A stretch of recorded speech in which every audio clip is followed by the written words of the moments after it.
Hi everyone, welcome to the channel. It's great to have you with us.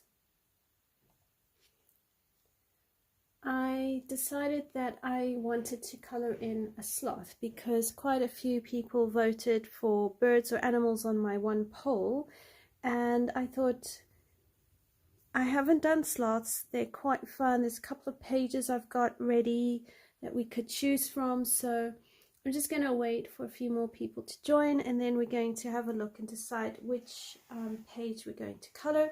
I have two options. One is in Worlds Within Worlds, and the other option is in Magical Earth, Mythographic. And then I do have a Helen Elliston Specialist Color Effects book just to help me depending on which page we end up choosing. Hi Kenny, how are you? It's great to have you.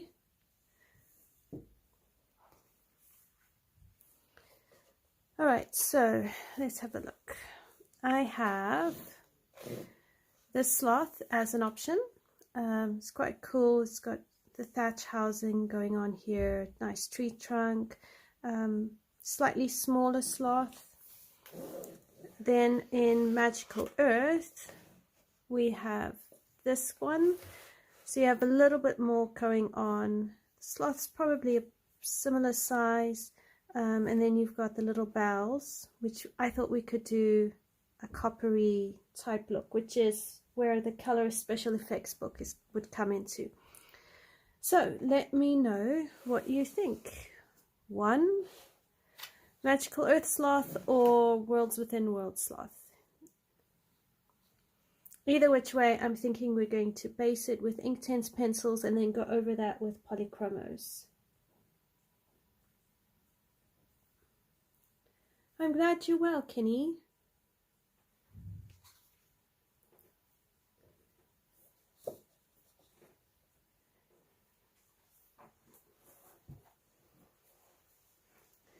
So this is where, if I wasn't videoing, I would probably end up doing both pages simultaneously and then end up on one page and the other page would end up as a whip. I can't help it.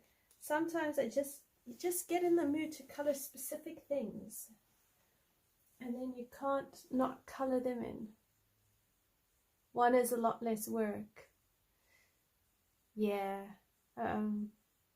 I know, I like two as well. 1, 2, 1, 2. And they're both great pages. I mean, Kerby Rosanes books, they take on quite well with any medium, and the Mythographic being single-sided is also doing really well. So I'm just going to pull up on Pinterest. So on Pinterest I have a board with all my coloring ideas, and when I plan my pages I will go and look on Pinterest or Instagram, and if I'm on Instagram I'll take screenshots. If I'm on Pinterest I'll actually save it to a board, and then I use that to help me get ideas of how I want to color my page. Now I can't share with you the pictures I'm looking at because I'm using my phone.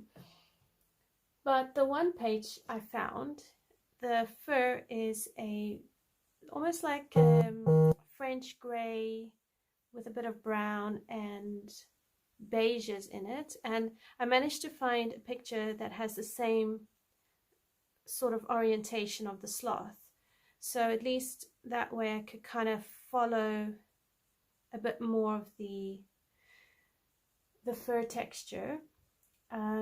I won't go like hyperrealism or realism, but I do try and use reference photos. And then there's a bit of pink in the picture and this lovely gentle greens, so it will work really well, depending which one.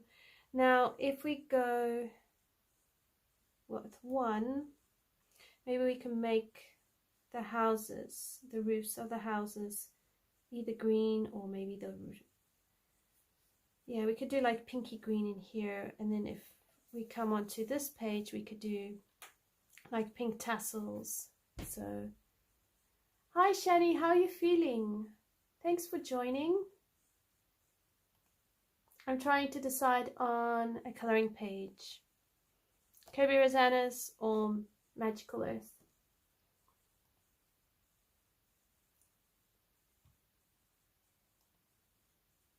And then I have found another sloth, because the thing with these sloths, they move so slowly, their fur actually grows algae on it, algae or moss. So weaving in bits of green into, especially like the bottom bits here or hanging off the arms, would actually be quite believable, because they do grow moss and algae in their fur. They move so slowly.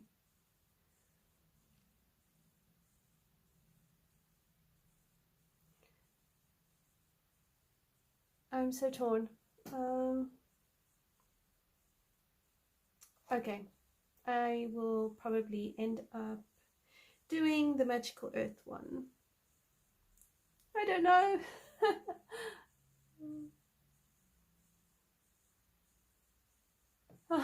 That's hilarious, Kelly. You feel like a sloth. Oh. I know, the sloth on the first one is really, really cute. See, here you've got the leaves. So here on the Magical Earth one, you can easily bring in that greenery, because they've actually, Joseph Catimbang has built like this sort of stuff here is mossy. So that's how you could do it.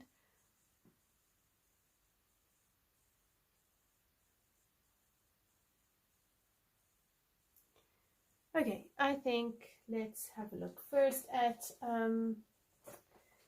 Derwent Inktense. I'm going to base it with Derwent Inktense, so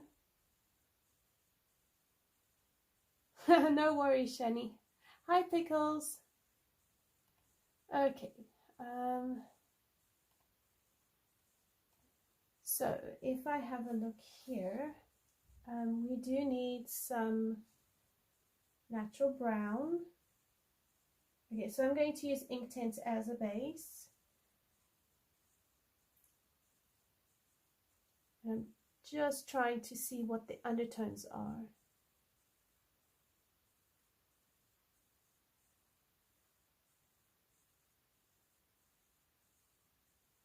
Maybe we'll do some oak as well. So we'll get oak and natural brown out.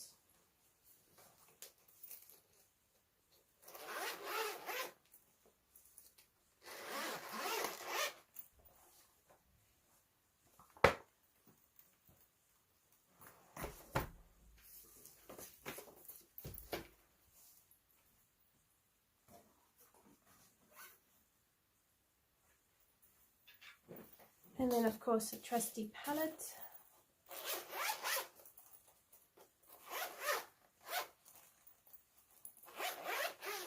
So the problem with all these cases, it's easy to get lost.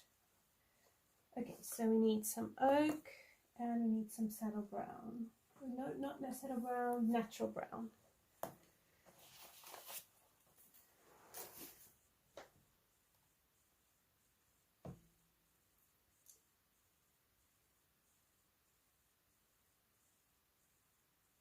Oh no, you nicknamed him Chewy. Oh.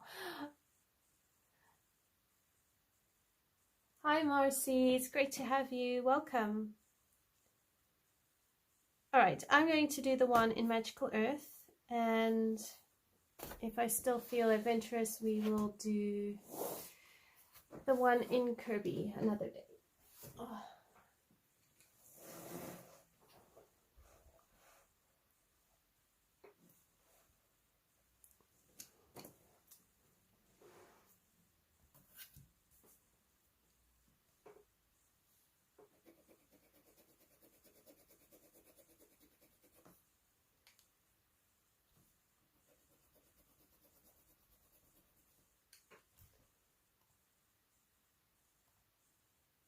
Alright, so the idea is just to map the colors. So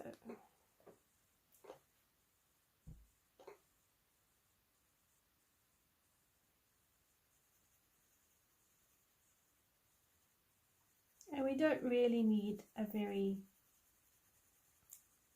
heavy hand here, just a base. Hi Carly, how are you?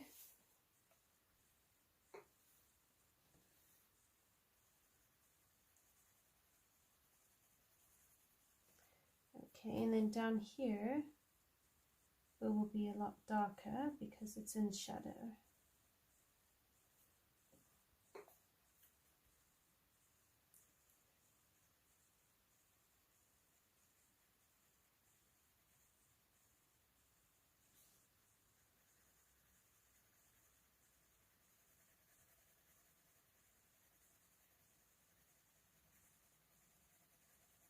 Of course, it's easy just to build up the color as one goes.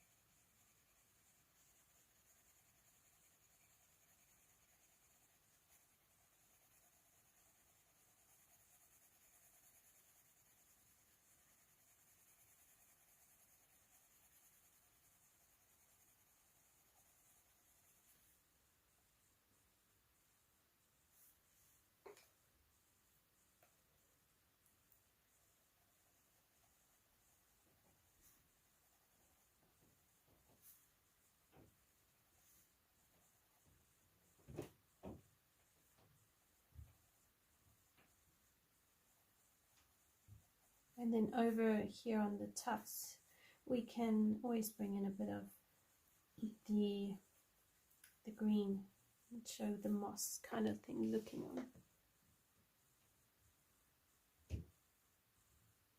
Yes, the sloths do have the claws going on here. It's a fashion show, really. Like, girl, look at my nails.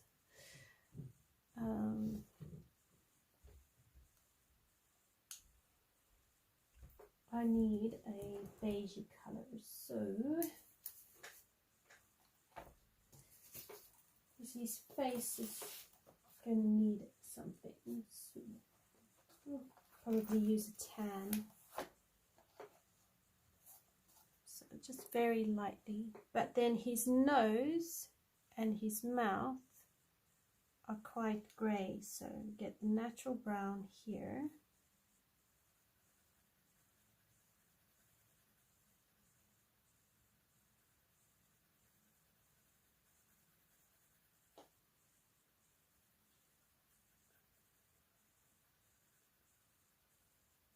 Kind of like that.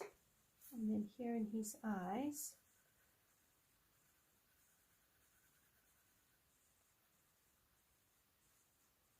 so this around his eyes here. It's really cute because in some ways he's got natural eyeshadow and, you know, it's beautiful.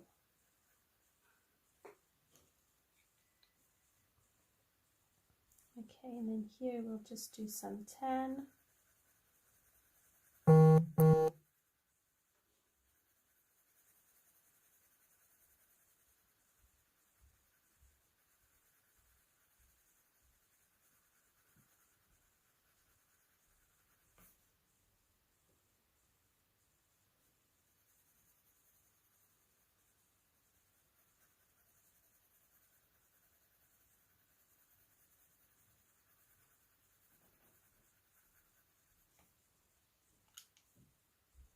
And then go back to my oak.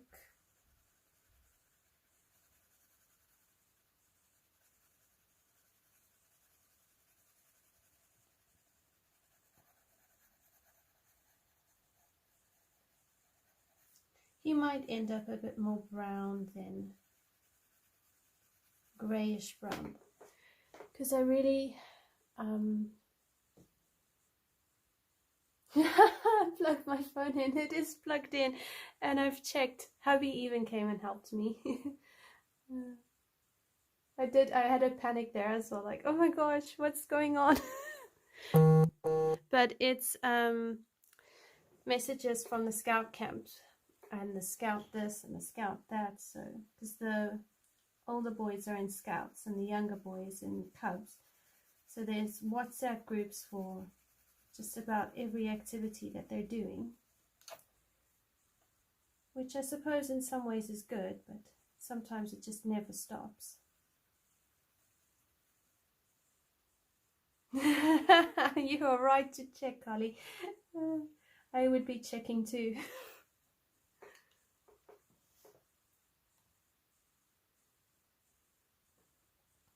So as he hangs down, the fur actually is much lighter. So here it will be quite light.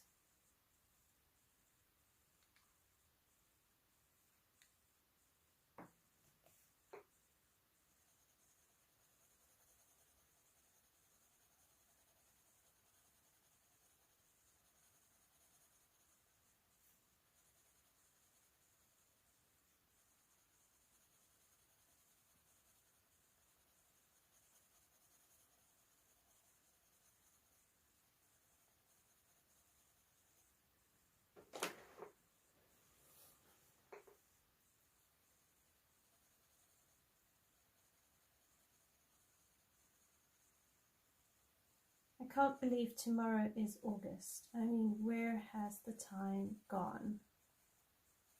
It's unbelievable.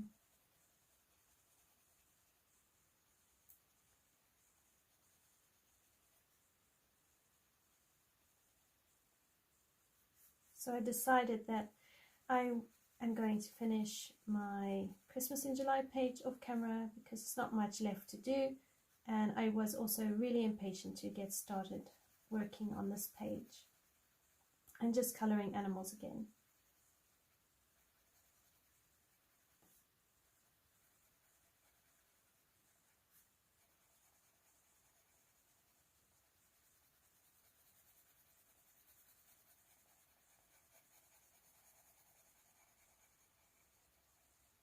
So in our Monopoly game earlier this afternoon, the oldest boy ended up winning. I was second to go out, and it was a bit of a battle between the first and the second boy, and my eldest won. So it was really intense at one point.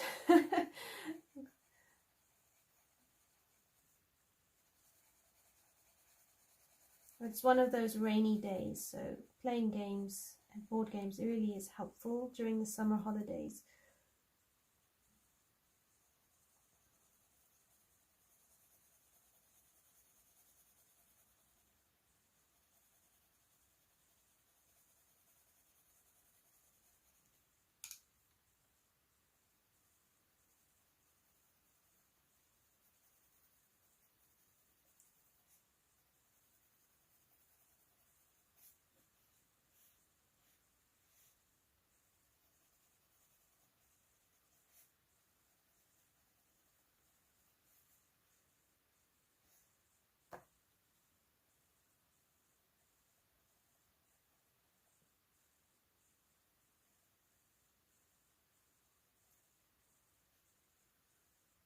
I think we'll give her blonde hair. She'll look pretty with blonde hair.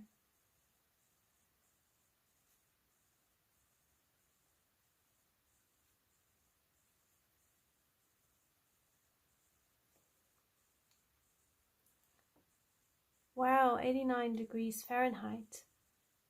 There must be, let me check, because I'm terrible at converting Fahrenheit to Celsius in my mind.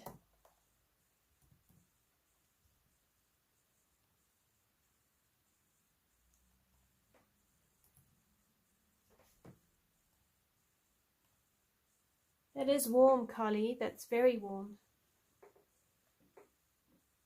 We've been around 20, I think.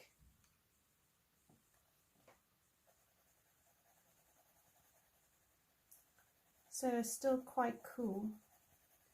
And then inside the house, sometimes it feels a bit cooler. So the jersey or cardigan goes on, and then it gets too warm, you take it off, and then you're too cold.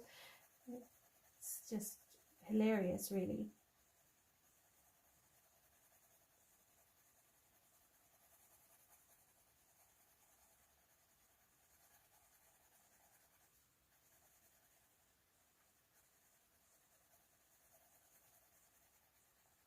There is a green I would like to try in the sleeves. It's one of those new greens that came out in the new, what was it, 28 pencils. And it is, if I can see it now,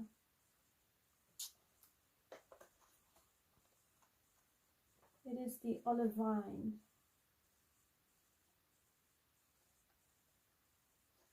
But for the life of me, I can't see it.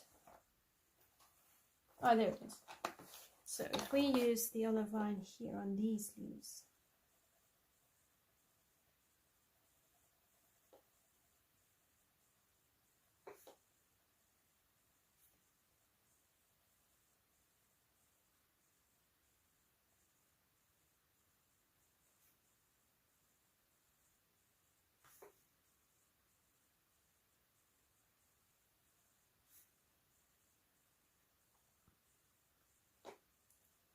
see, now I've gotten sidetracked, and this is honestly how I color.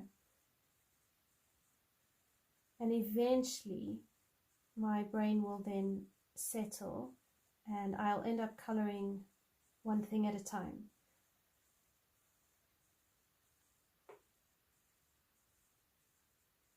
Oh goodness gracious, Kenny, that is so hot.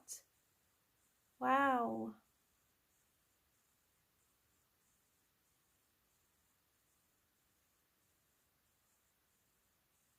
Wow, Pickles, it sounds like you've had a really busy day. We were home the whole day. We had no plans. So just sat watching TV and playing games. But then in a couple of weeks' time, we kick off with our schoolwork and summer ends. But in some ways, it's a good thing.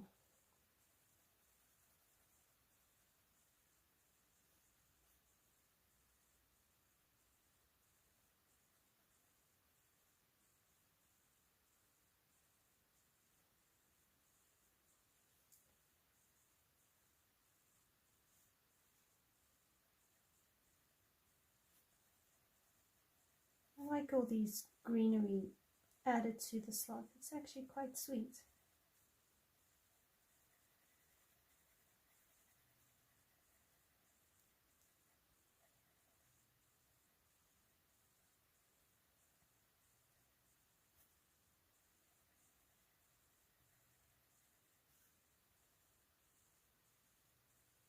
In some ways, I prefer using Inktense as a base instead of markers because you can sharpen the pencils, so it does make for, I find, neater work, where especially in these finer details, whereas with markers I find it easier to go out the lines.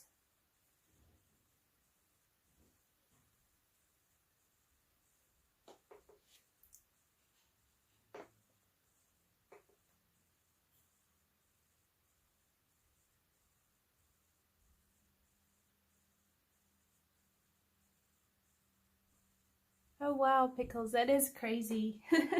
Sounds fun though, but very busy and full on.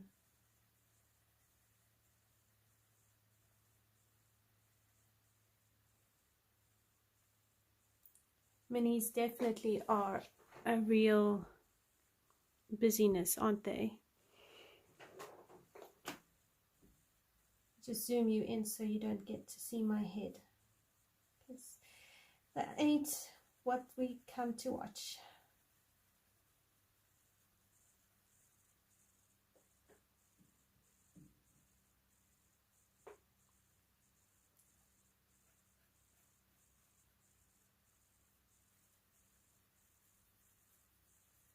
Gosh, repairing leaves in the heat, my goodness, that's very ambitious. Did everything go out okay though? Did the leaves get repaired and what you needed done?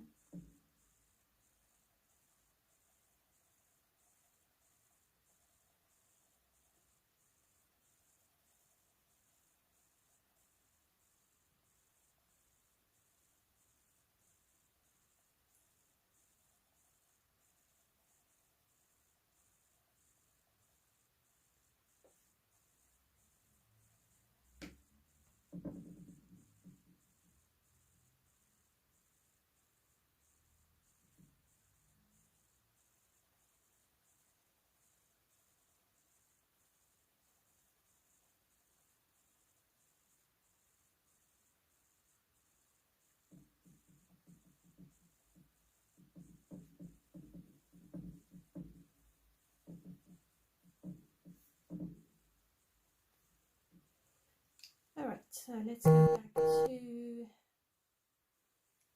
our oak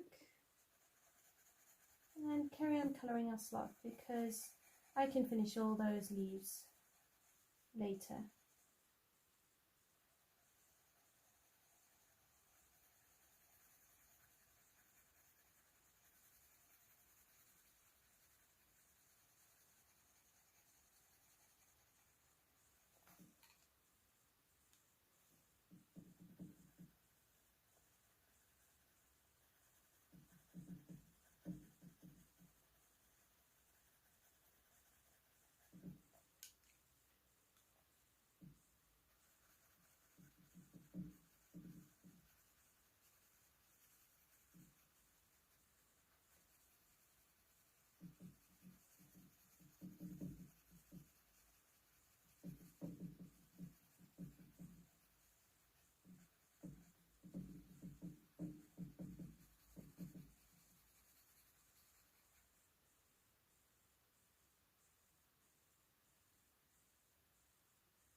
Oh, that's so sweet, Pickles.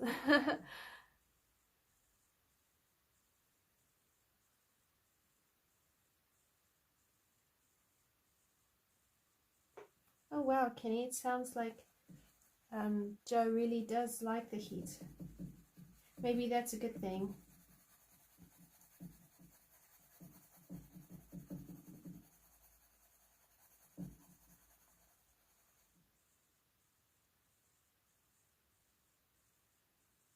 Absolutely, Cully. People do acclimatize very differently to changes in weather.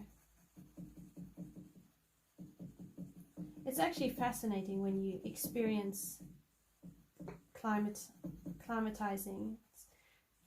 I think some people climatize quicker than others. And it's taken me 5 years to sort of get used to British weather. And even then, I'm not sure if I've actually acclimatized to it.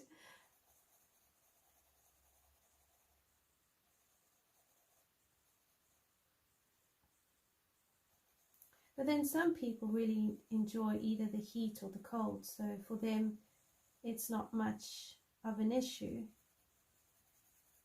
to just climatize and get used to things.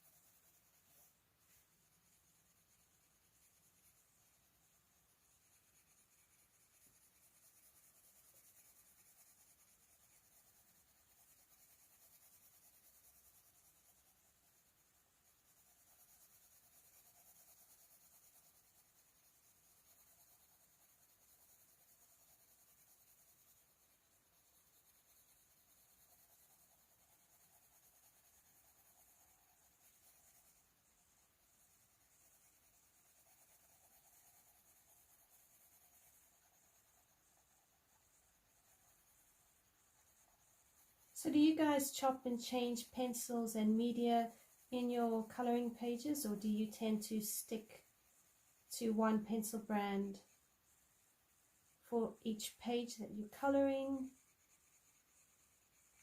How much freedom do you give yourself, or leeway?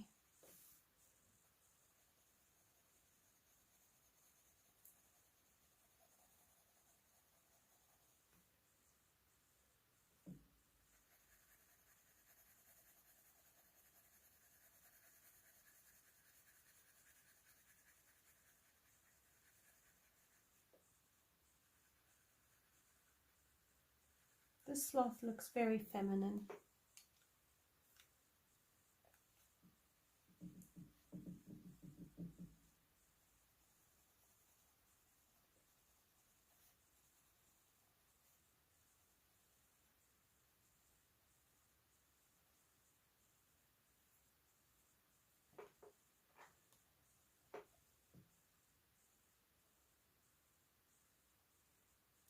Hi Tanya, how are you? Hi Mona.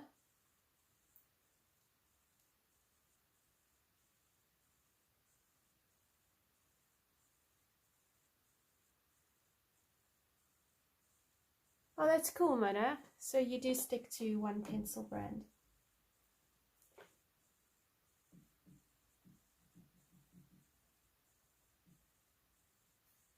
I still tend to stick to one brand, although I am trying to allow myself to mix prismas and polys together because they do work quite well.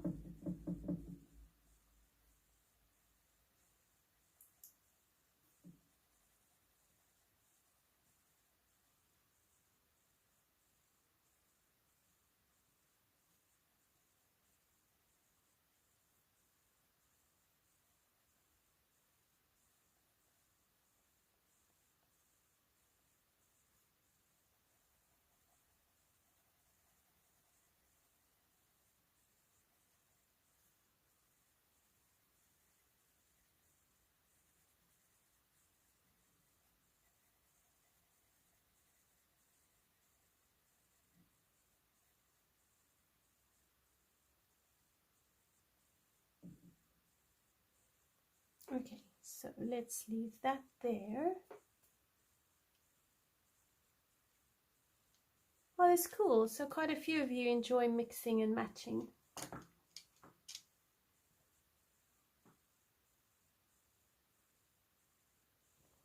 All right, I'm just going to get a water brush.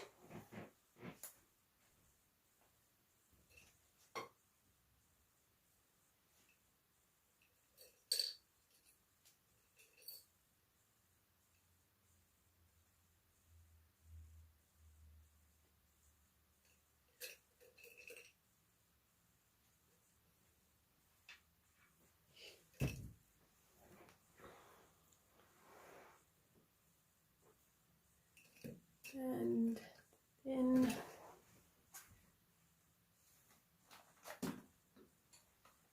so I felt so cluttered in my schoolroom because I've got my colouring stuff in the schoolroom. So I actually went ahead and reorganized all the games so that I could actually get space to actually do what I need to do.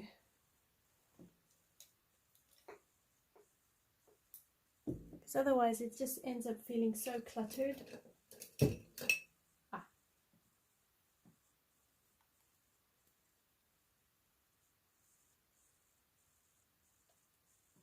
Hi Brittany, I am colouring in Magical Earth by Joseph Catimbang,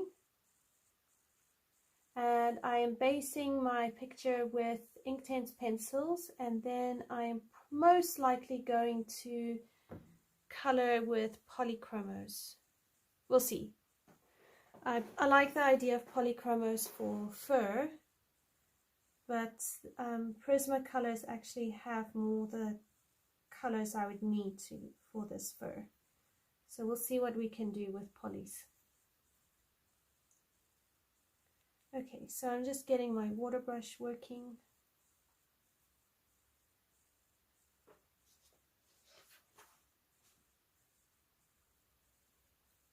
But I think a blister in the polys would work quite well.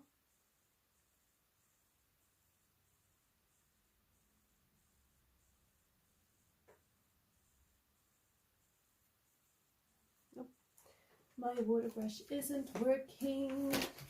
So we'll just do the next best thing and get a paintbrush.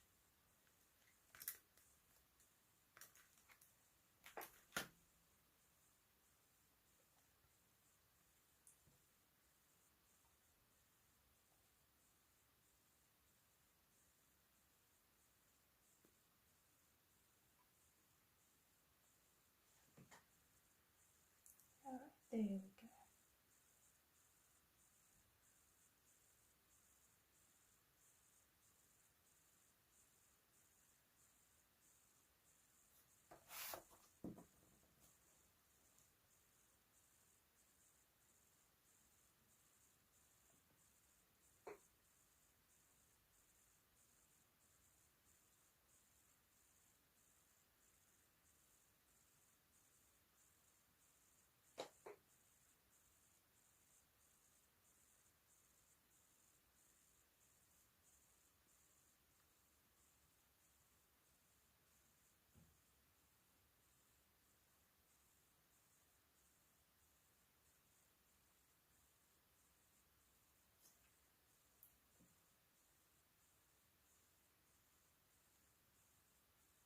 that looks nice. I like that.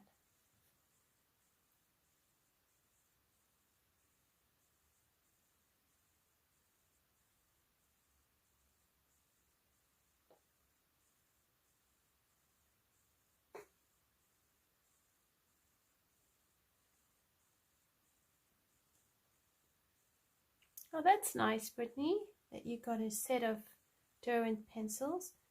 Have you started working with them yet, or swatched them?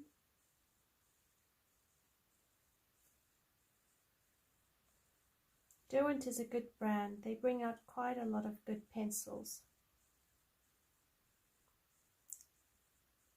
But I think their pencils are a lot harder than some of the other wax-based pencils.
There we go. So nice bright face, but we'll work with it as we get into the pencils.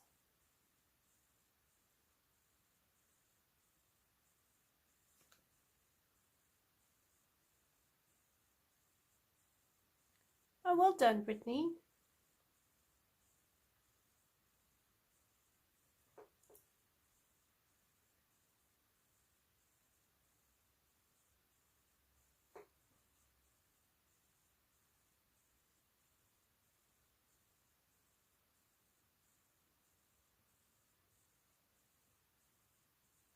I've not heard of a cat being gluten-free. That's a first. Unless I'm misunderstanding something here.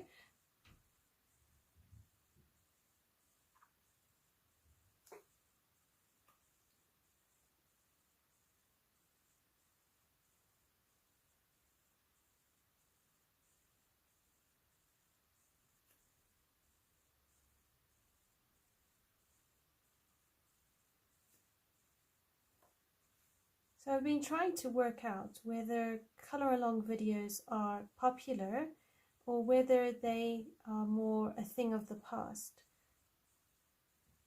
What do you think? Are they helpful, or are the videos where people showcase what they're interested in, what they've been doing, their progress in certain books, are those more popular in the coloring world today? Sometimes what we think is popular and then what reality is different, and sometimes things move on.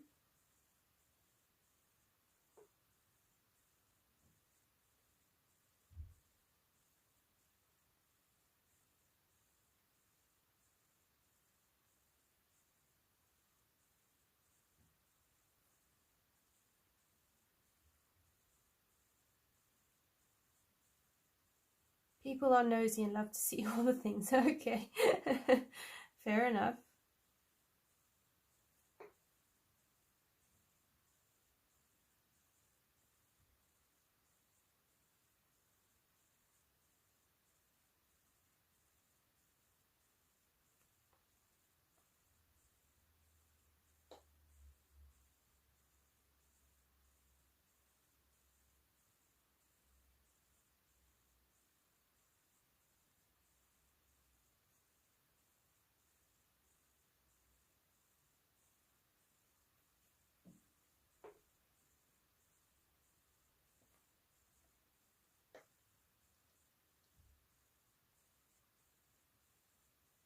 Oh, fair enough, Tanya.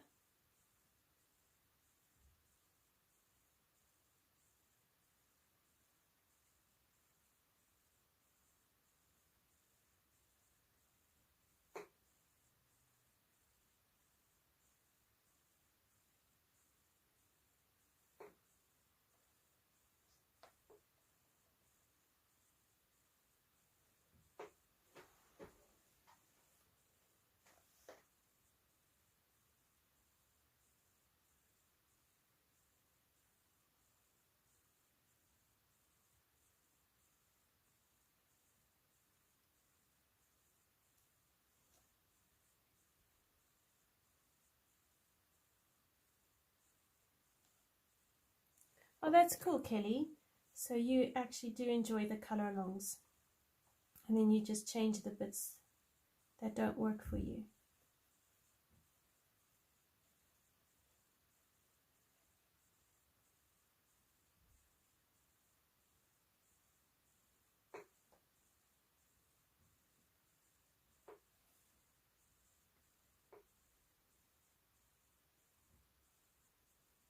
I suppose some people like to learn with color alongs and learn different techniques or color palettes.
It takes a bit of concentration in these small places here.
I don't think sloths are actually endangered.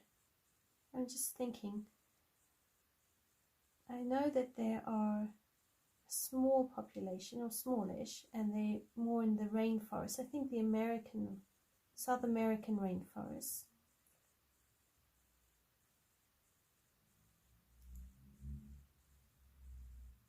I suppose their biggest threat is deforestation, threatening their habitat.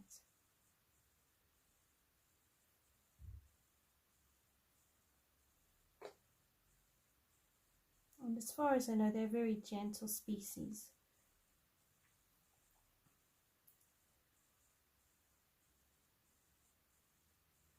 We watched some documentary a while ago, and it wasn't solely on sloths, but I do vaguely remember seeing some information on sloths on that.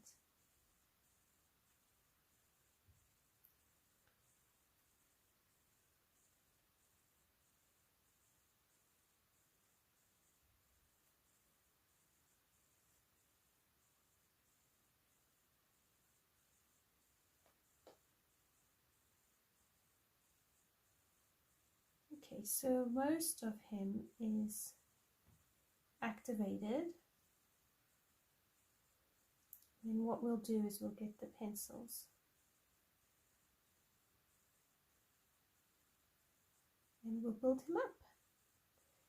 And he or she will look beautiful.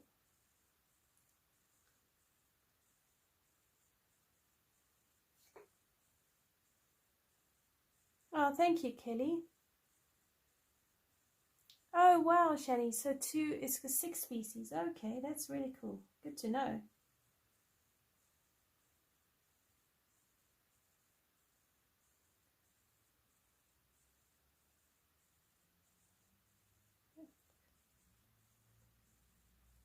I should do some reading up on it and read out a bit more on the facts around sloths. It's always fun. I like coloring things and then trying to learn about it as well. Even with the mythology stuff, because I've got a couple of books on mythology, Greek mythology and then Norse mythology, and I read it to the boys as a read aloud from time to time. And then I've also got 1001 Arabian Nights, which I've used as a read aloud, and just to give like different contexts and views on all sorts of culture and their mythology or their folk tales. Currently reading Japanese stories to my youngest. Found a book at a charity shop with Japanese stories, and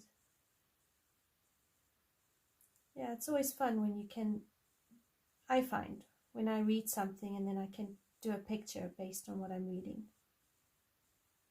It just helps keep it interesting. Oh, they are beautifully slow and gentle, aren't they?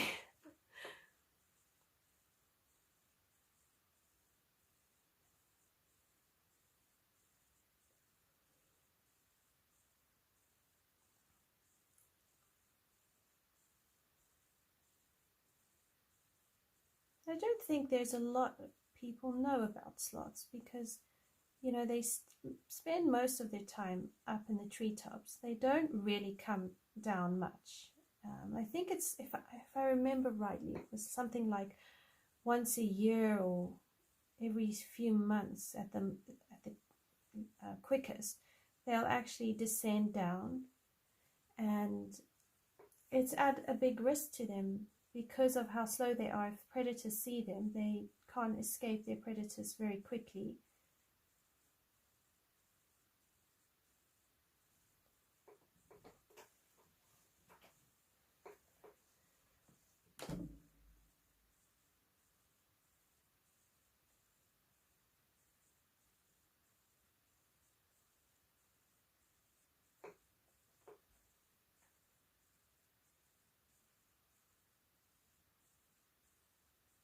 What? A $12,000 monkey? Goodness gracious.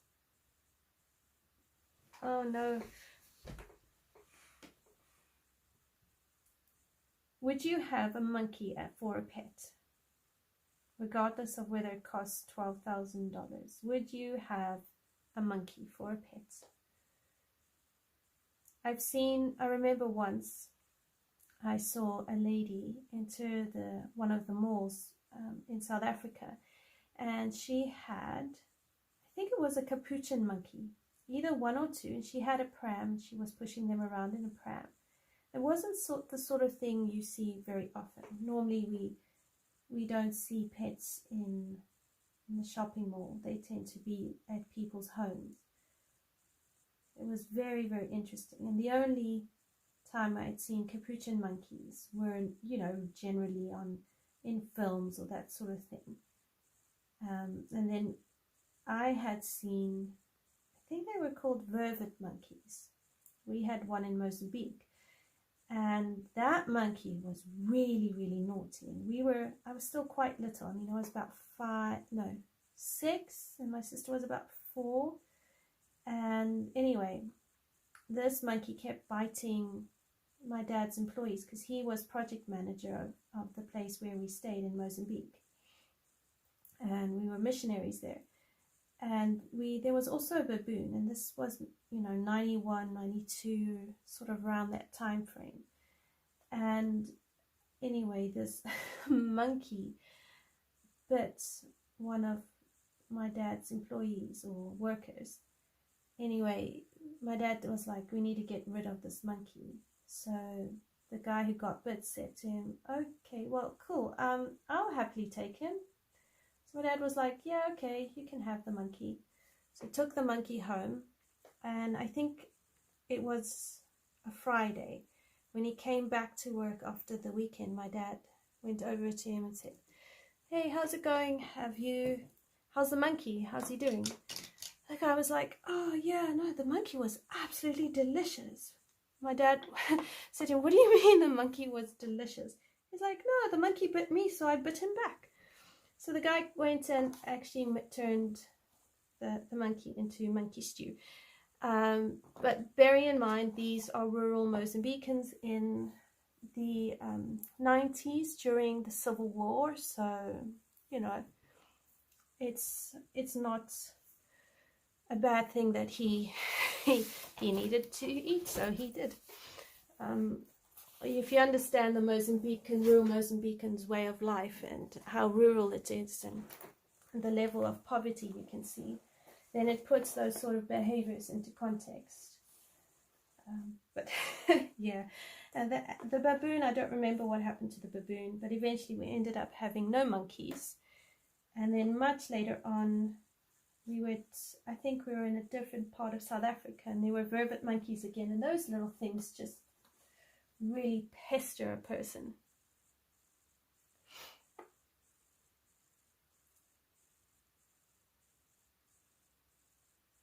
Oh, I think some monkeys can throw poop at people. Other monkeys are just really naughty. They can bite. I do know some monkeys can bite.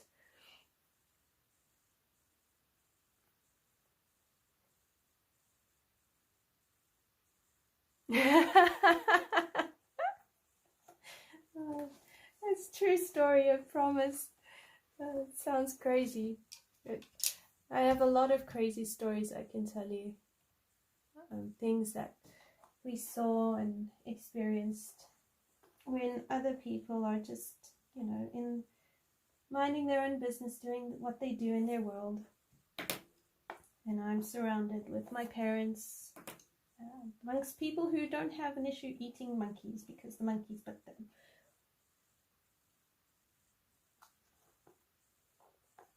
Alright, I might bring in some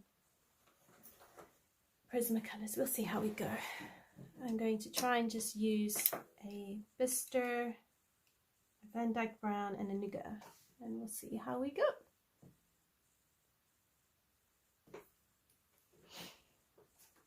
Hi Rebel, how are you?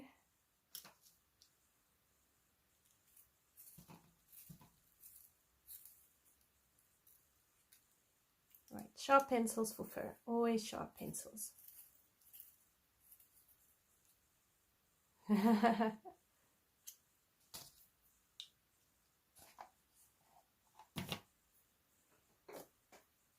I forgot this. Oh, wrong one. Ah, there it is. Is that it? Nope.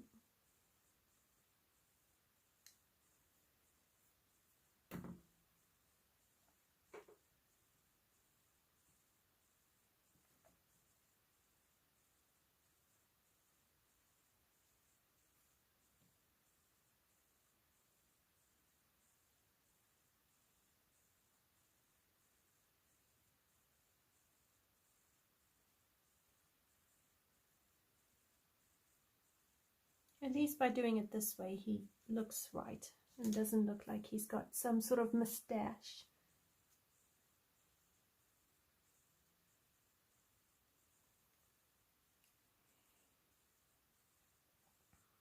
Okay, so I'm going to use Bister.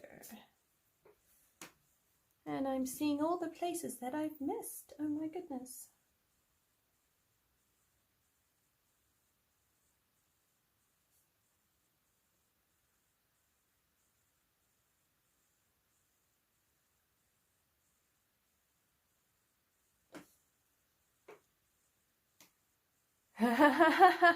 I'm glad you like that, Kelly.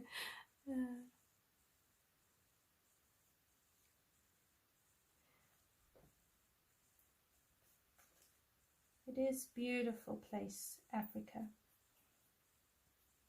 A whole lot of diversity and so much.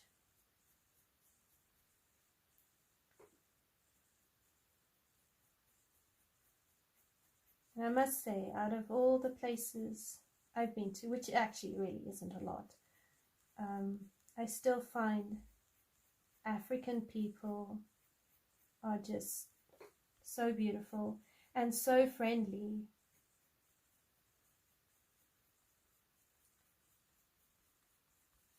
They really are a special breed of people. And they, the feast, so in the Mozambican culture, when you get married, it's like a 3 or so day event. And we went to a couple of weddings when we were in Mozambique, and I remember the one lady's wedding. She used to help my mom with some housekeeping and all of that, and she was getting married, so my mom was asked to help out. And on the Friday they went to the I suppose it's like the Magister Court, and they signed the marriage contract. And then she had her whole outfit, and he had a whole outfit for that. There were a few significant others who came along, and not a very big ceremony, but my parents were part of it. And they went to the courthouse and signed the marriage contract. Then on Saturday, just trying to remember now because my mom's not here to remind me, but I think the Saturday was the ceremony, the wedding ceremony. So then again, a little bit more people came. Bride had a different wedding dress, groom had a different outfit, and they would go and have their wedding ceremony and all of that. And then on the Sunday was like the big reception. And again, she had a whole separate outfit, and she came in, he had his outfit, and then you had one huge celebration. Dancing, food, a whole day event. I think probably from something like 9 in the morning until 5 in the afternoon. And you would have things like fish, chicken, stewed goat's meat. Africans love pap, which is that maize, ground maize, and it makes like a stodgy sort of food. You have it with stews and casserole type things. So they would have had their traditional food, and then they would have also had their traditional alcoholic beverage known as maheo, which is fermented maize. And that would be their wedding. So that was a lot of fun, because then you're dancing and you're a kid, you just sit there and enjoy the party and eat food and play with other people's children. And when you're a kid, you don't notice anything, you just enjoy life. So that was one of our experiences. I don't remember how old I was, probably about somewhere between 8 and 10, I think.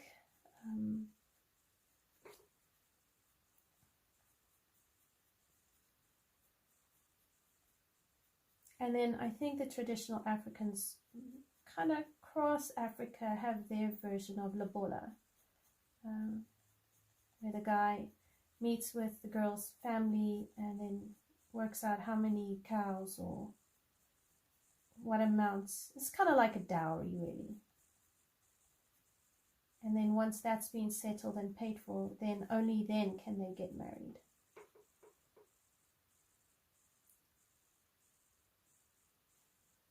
This is Mythographic Magical Earth by Joseph Catimbang. I'm trying to remember to keep my strokes quite short, and I'm going to vary them as well, because if I just go down, down, down, down, down, he's going to have very straight hair. And actually, if you look at animal fur, it's not straight, it's varied. So you want to kind of like do angles. So from side to side and kind of crisscross them.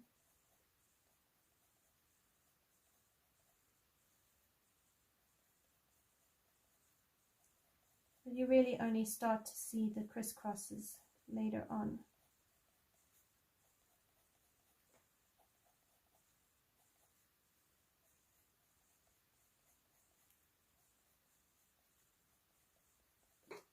Now I'd say sloth hair is probably medium, so you can go short and medium as well.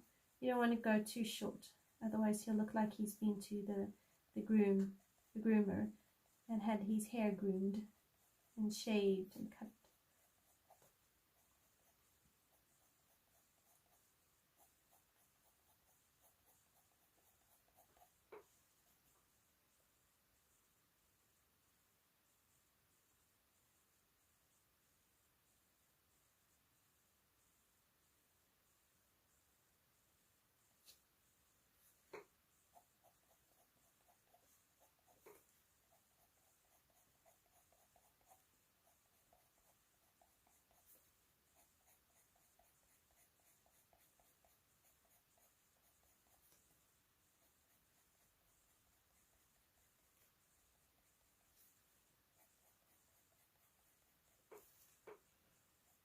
I don't know if I'll get all his fur done today. We might have to do his fur in 2 videos.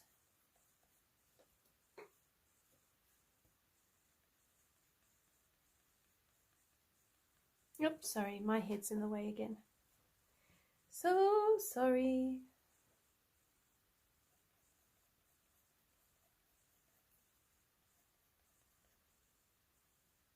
Oh, they do have beautiful eyes.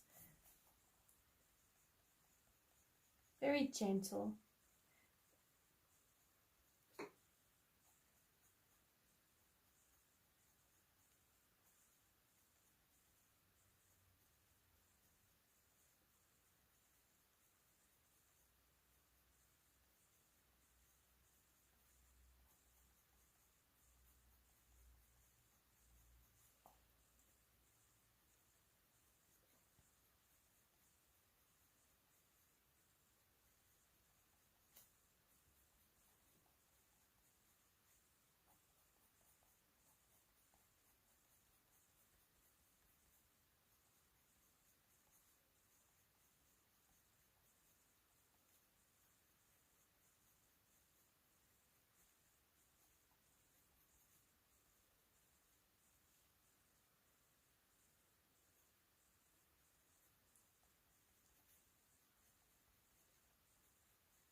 So now, the thing is, I will probably sit here and do this whole pencil across the whole sloth.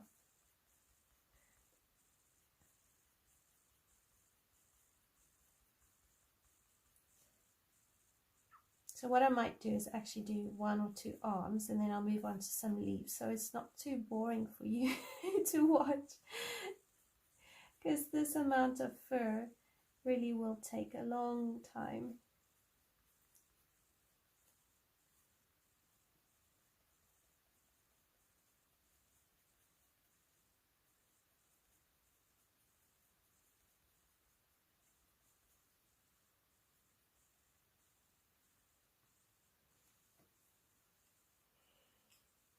Okay, so let me bring in some Van Dyke Brown.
I actually haven't colored much animal fur. I approach it similar to the way I would approach hair, with a little bit more intention to sort of make sure my hair strokes overlap each other. So I find whenever I do hair, there's this very gentle level of nerves that kick in, because I'm like, am I gonna act? Is it actually gonna turn out okay? And it's just really inexperience. But I've sat and I try and watch people draw realistic animals, so I can see their techniques on how to draw fur. It's not really because I want to necessarily draw realistically. It's more the techniques that I'm looking for, and I find the artists who do realism, their techniques I really like. So when I want to learn a technique, I tend to go for more advanced people or artists, because I want to learn the right technique. And then when I don't feel like coloring, when I want to be more relaxed about my coloring, then I just go for like, where's my shadows, where's my highlights.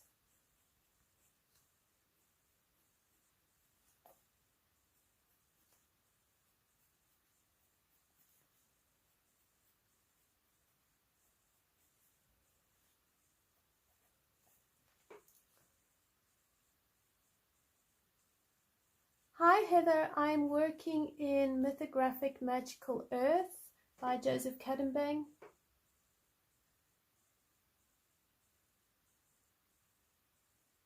Oh, Kenny, that sounds beautiful. What a lovely documentary.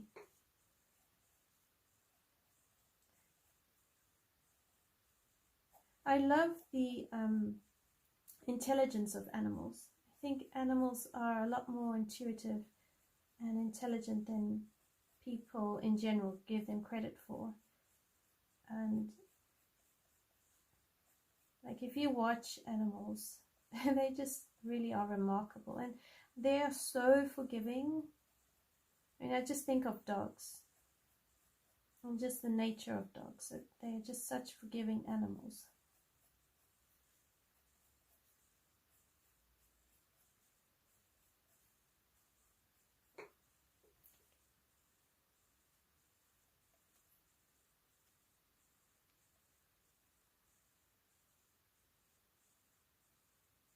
Oh yeah, Heather, if it's your kind of thing, definitely I'd encourage you to get Magical Earth. It's a really lovely book, and Joseph Catimbang's work is really spectacular. He does give a bit of guidance in his drawings where to put shades, shadows, and you know, a bit of texture for fur. So yeah, if you're into it, definitely, when you can, get yourself a copy.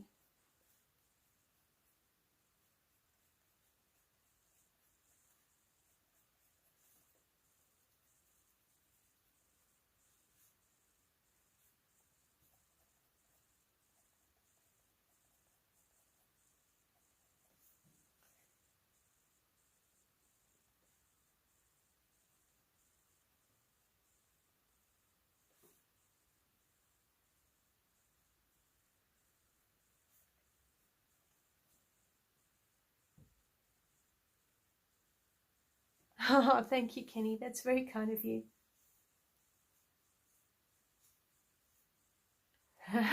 Pickles. I think it just depends on the animal, really. I remember doing obedience training and agility training with my first dog, and the people who did the training always said that the training wasn't so much for the dog as it was for the human, to teach the human how to behave and how to understand the dog.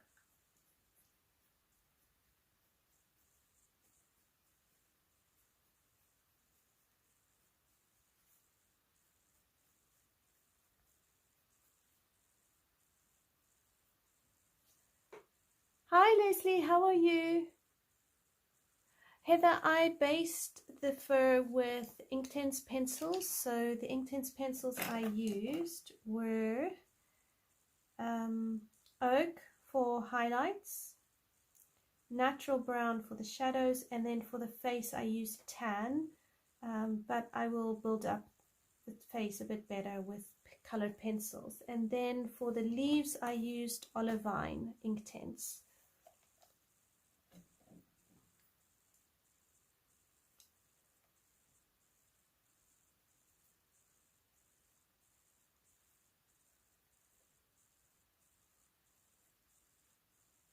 So I was looking at Shani's live stream this afternoon, seeing all those beautiful Anastasia Ellicott-Riva pictures, and I thought, oh, actually, I might want to do a video or just color in a portrait again.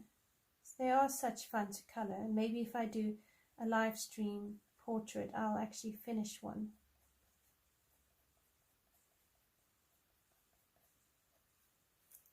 So thanks, Shani, for being inspiring.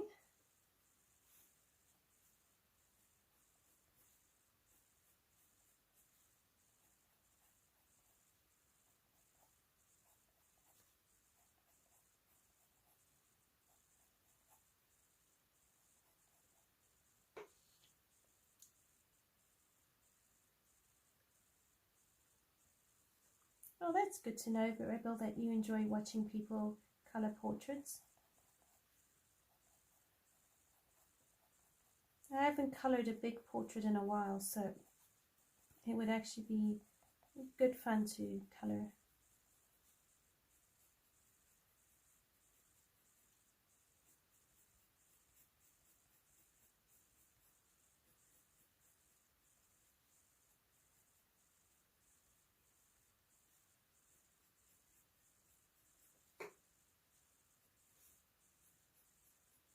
And the other thing with fur is you just go in the direction of the fur. So even though I alternate and overlap my strokes, I'm still trying to go in the direction of the fur. Okay, so I forgot here, along here.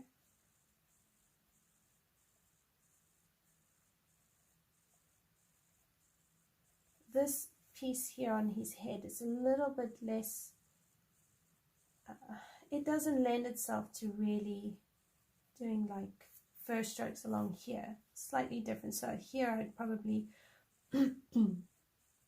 focus a bit more on like little highlights and shadows than exact strokes.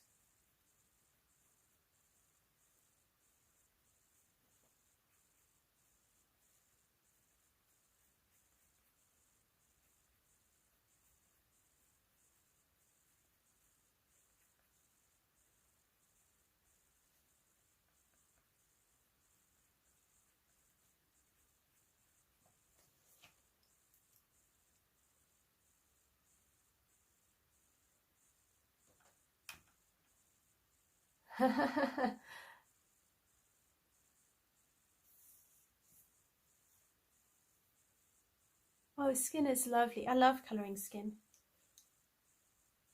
You just need the right color combinations. Okay, so what I'll do is after I've done this page, I will then I will do another live stream, and in that live stream I will do portrait.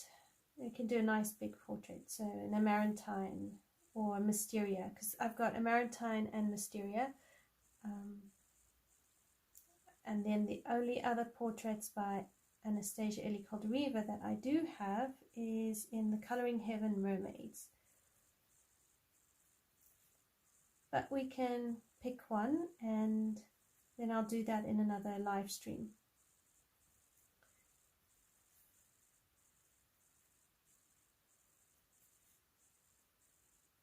But there I won't do any base layers. I've been trying to do skin with alcohol marker as a base, and it's not turning out really well. She's not a colossal mess, but she's not far off from one. If I just carry on working on her, she'll be fine. But yeah, so it will just be a pure pencil color along or live stream.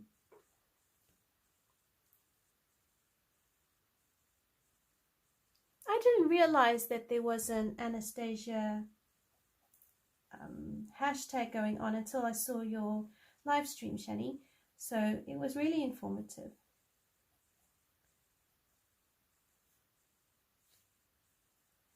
I will try and do one page. I doubt I'll be able to do more than that. Mainly just because my attention span can vary quite a lot. Sometimes the heart is willing, but that's about as far as it goes.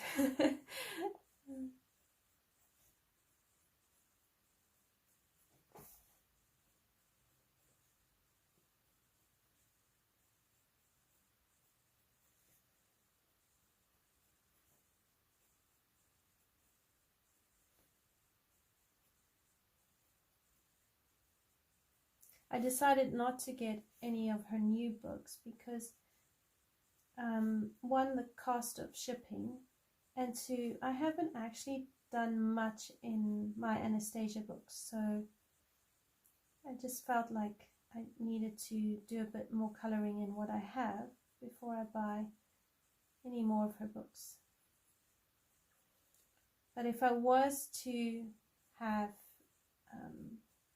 collect coloring books, I would collect Clara Markova, I'd probably collect Hannah Carlson and Anastasia Eli Caldereva, and I am sort of collecting Rita Berman, but mainly her travel series.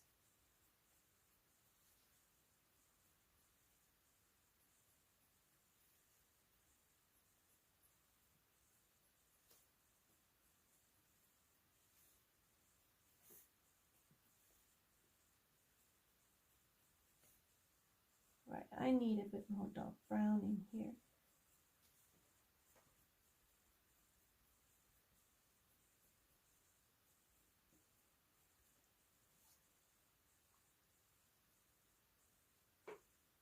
Oh, thanks, Heather. Oh, which book?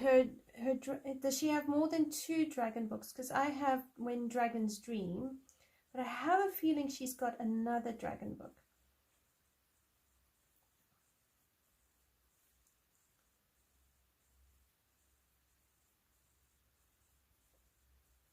the thing with Anastasia's books.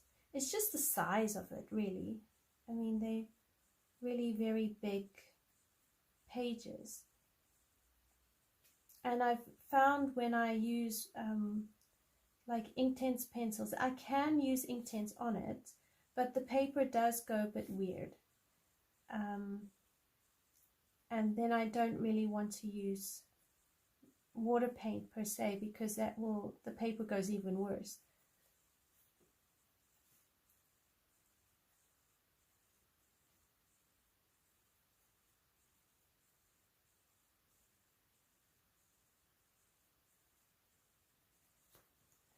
Okay, I want one darker color than this. Alright, I'm going to bring in some dark sepia. And just not a whole lot.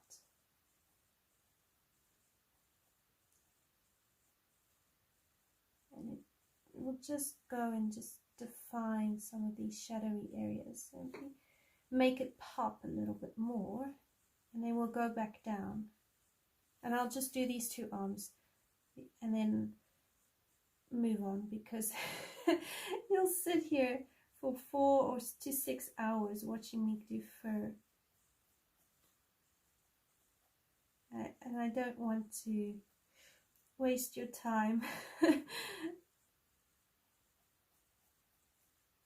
Because really, fur is slow going. But it is so worth it when you do it like this. Although you could use mineral spirits and then you could like blend it out about now and then go back in, and that's how you can build your layers.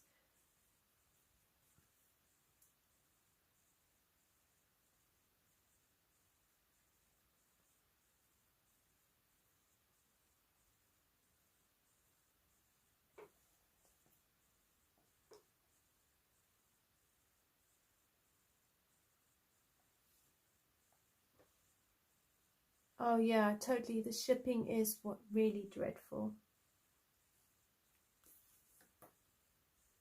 See, when you put the shadow in, it just makes all the lighter areas pop a bit more.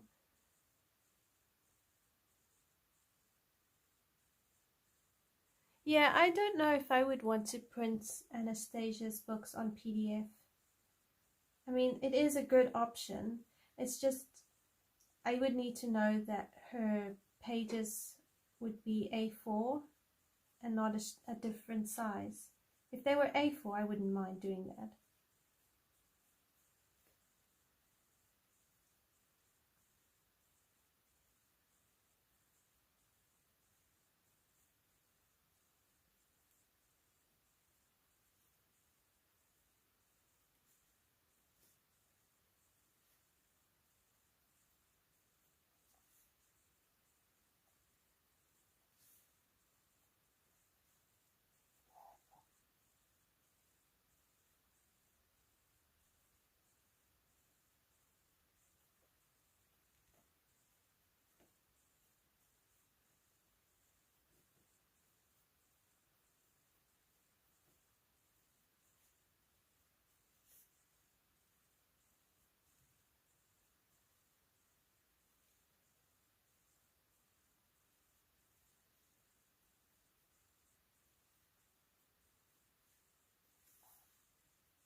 Oh, pickles. I'm sure it doesn't look too bad.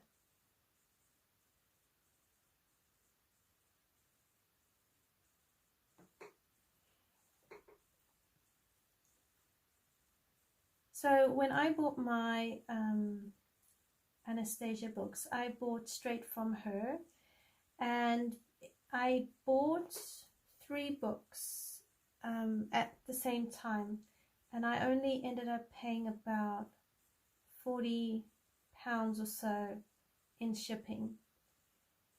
So it cost me basically 1 book to ship it the cost of another book to ship it, which wasn't too bad.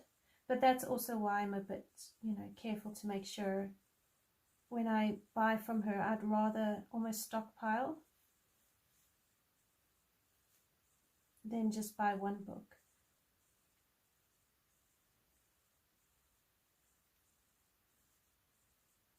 Although I will warn you, if you do buy from Anastasia direct, the shipping might be quite slow because of the different routes she has to take, and the way they do postage in Russia. It's not always very quick and convenient. It can take some time.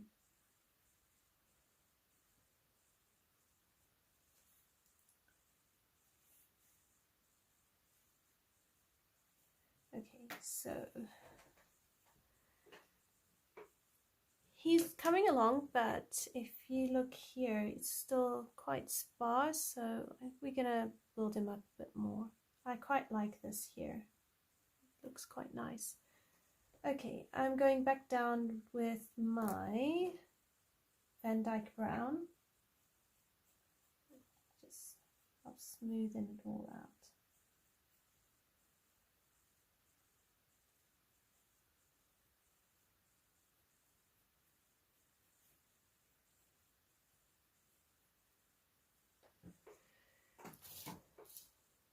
And again, really sharp pencil.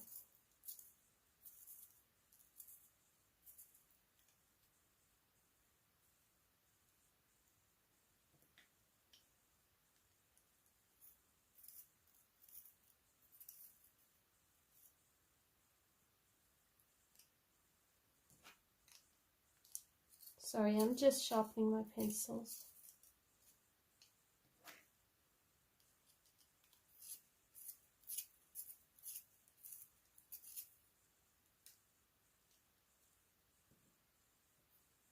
Yeah, definitely. I mean, her money spent on Anastasia's books are definitely worthwhile, and they won't go to waste. You know, they're really beautiful books. But I mean, if you're worried about shipping, it might work to bulk buy.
Oh wow, Marcy, that's cool.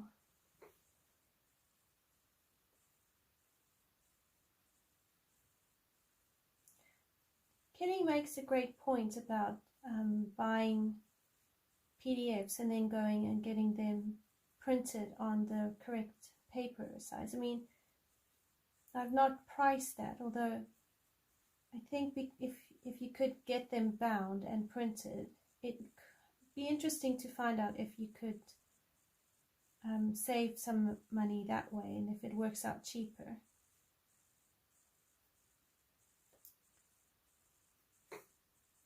I don't know where you would get the paper, the right paper at that size. So I find some of these square paper is like custom. I don't know where you'd buy it in your local shop.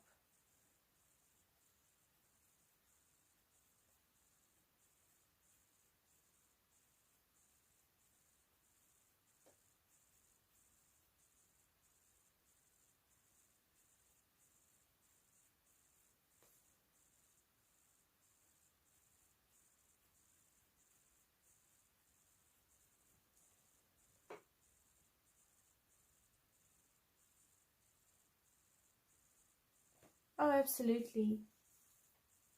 Definitely it comes down to whether you want them or not. And sometimes it's nice to save up for those sort of books.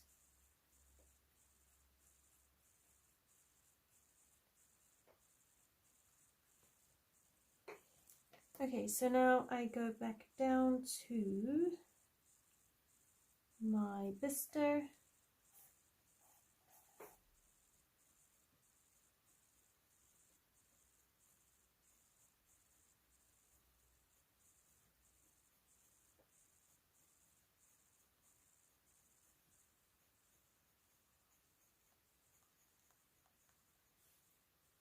Alright, so he will be a bit more brown than greyish brown. Maybe we can take a grey, a light grey, and just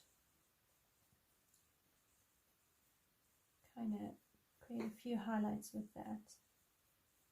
Now the other thing I've seen people do is take a craft knife and gently lift up some of the pencil and create those lighter strands that way, but I don't have the courage yet to do that. I'd be too worried about cutting a hole in my page.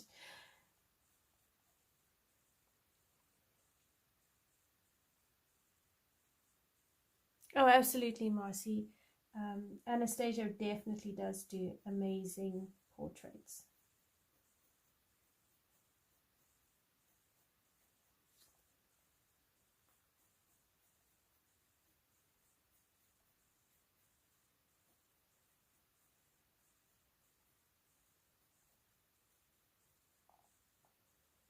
Hi, Ronnie. How are you? Thanks for joining. Now, I haven't bought Lana Green yet. I would love to buy... Is it Lana or Lana? I would love to buy her work. I just haven't got round to it yet. I think because it would be a PDF, and I just generally do better with book than I do with PDF. If it's in a book and I can pull it off my shelf, I'm more likely to color it than I am a PDF. I think it's just because it's there and I can see it and it's more accessible.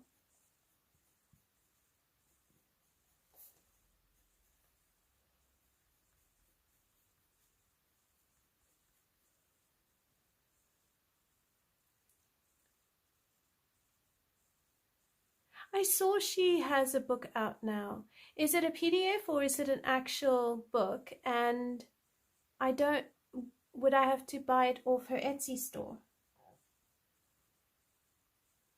I wasn't sure if she's got it available outside of the US though. That's my other challenge.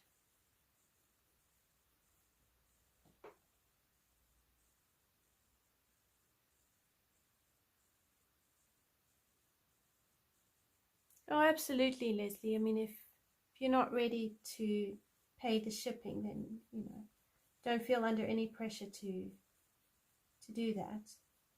Sometimes it's just not the right time for those sort of things.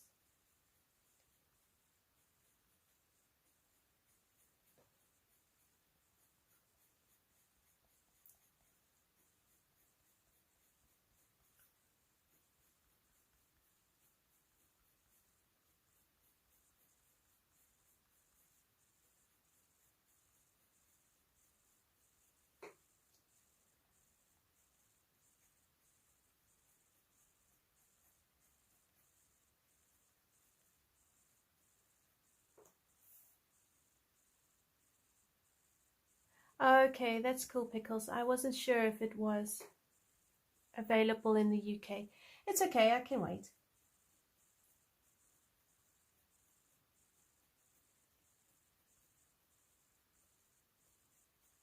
I'm sure it will get there when it does.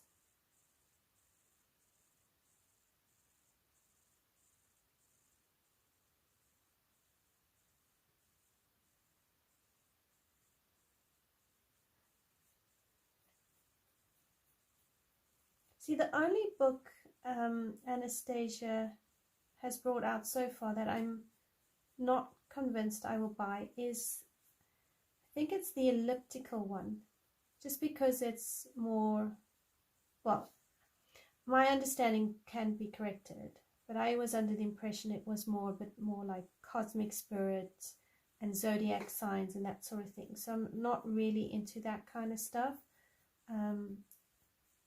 even though her artwork is absolutely amazing. So if I was to collect her books, I would probably skip that one though.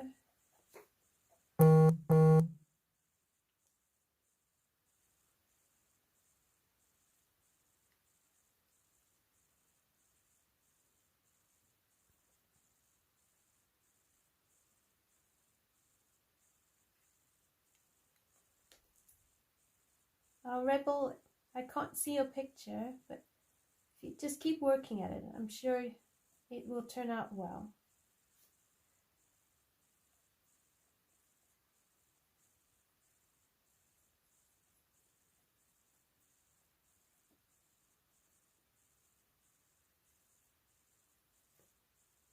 So I've jumped back up to Nougat, and I'm just working on building these up. Seriously, I could do this for hours.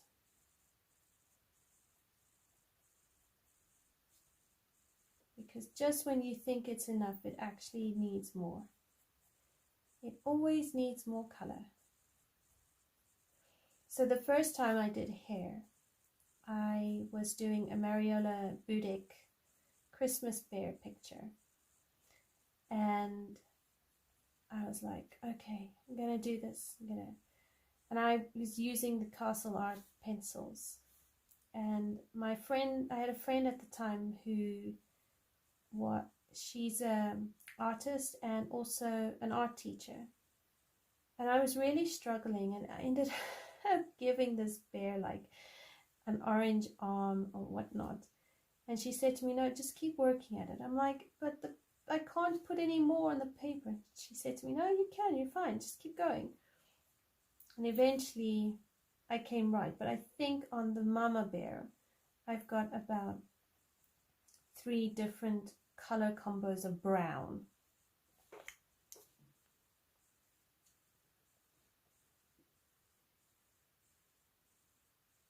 Oh, thank you.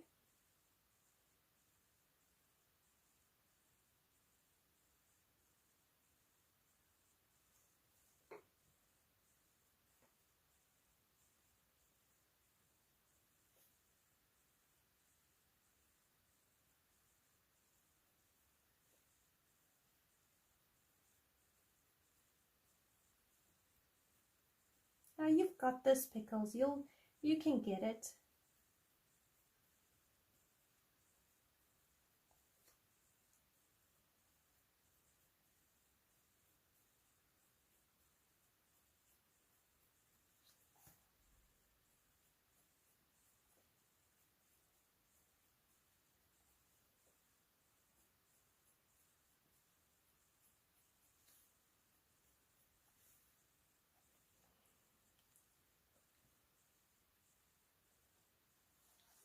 Okay, I want to bring in, oh, by the way, I found if you have too much orange in your hair, you can use a little bit of grey and it will knock the orange back.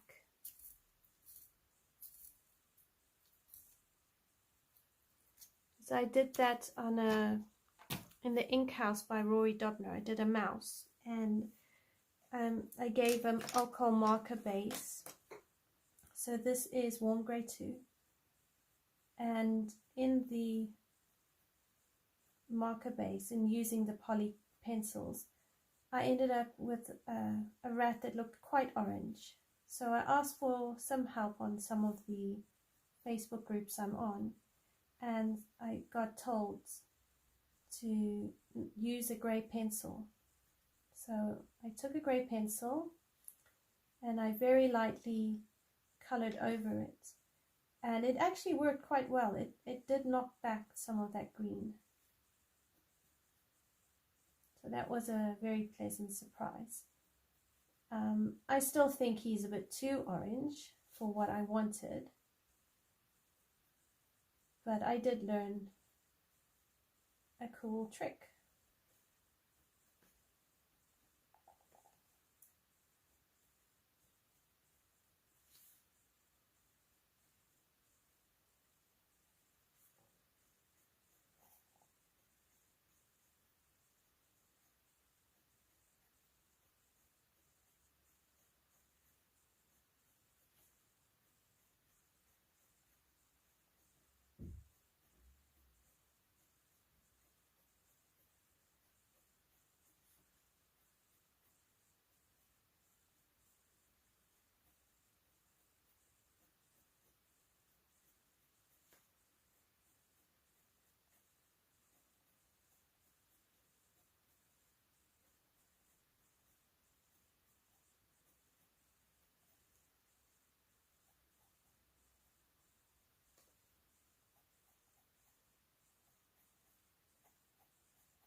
Oh, I don't know about if your hair looks like pizza.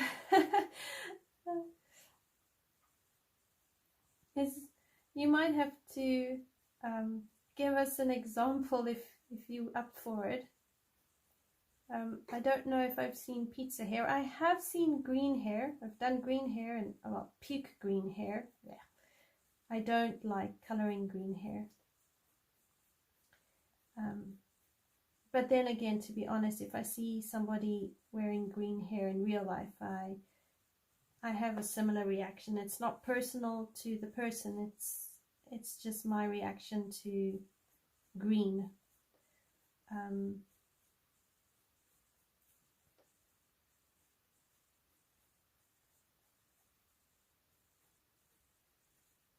Have you tried using an eraser and just lifting up some of that color?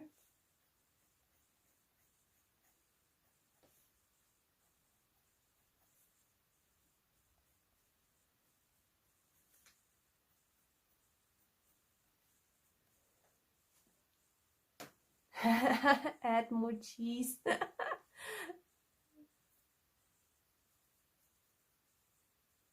Oh, that's cool, Kelly. Great lavender or powder blue with orange. I wouldn't have thought of powder blue because blue and orange are on the opposite sides of the color wheel. But that's very cool.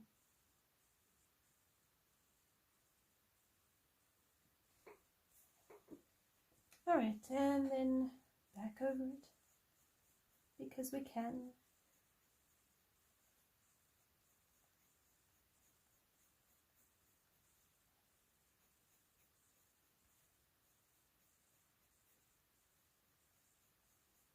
Right, I'm going to go through it one more time all the way up, and then I'm going to stop and move on.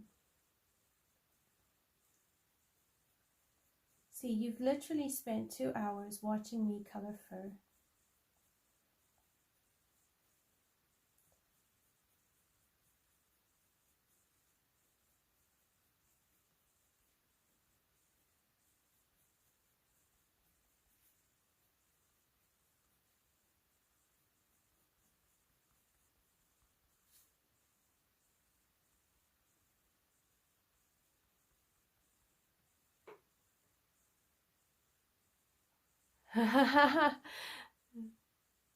You should all order pizza. Order pizza as support for pickles.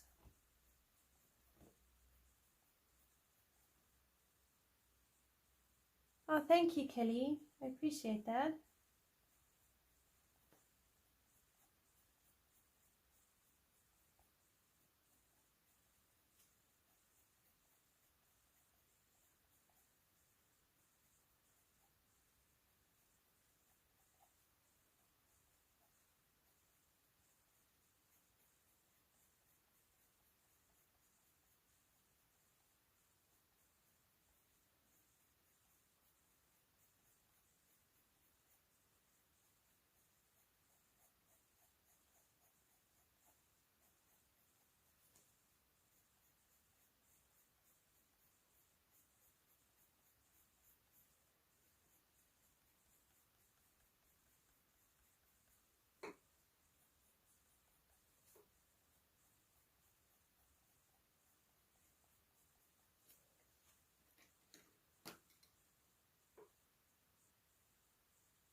Okay, so Van Dyke Brown.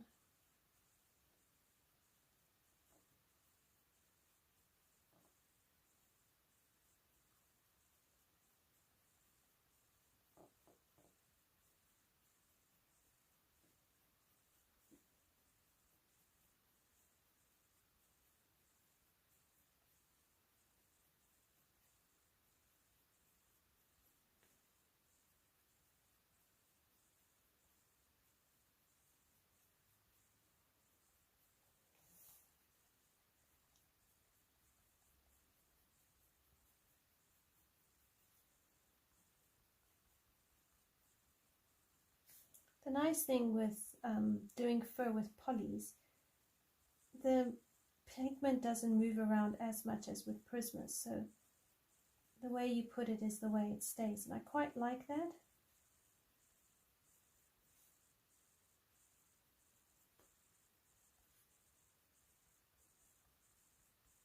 In some ways it makes the fur a bit reliable.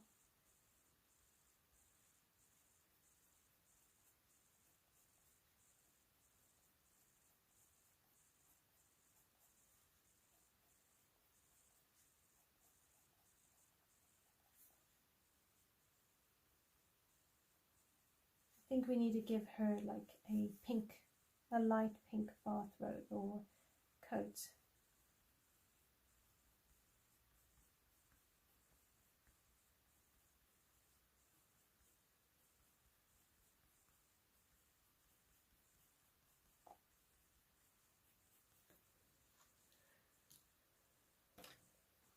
Okay, then some nougat.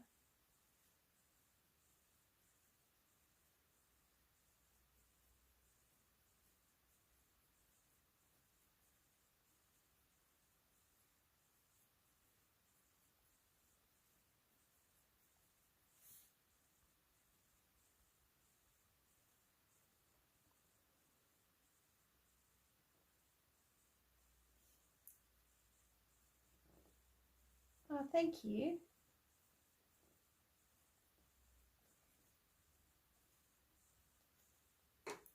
You can see more of the fur on camera than I can on my book.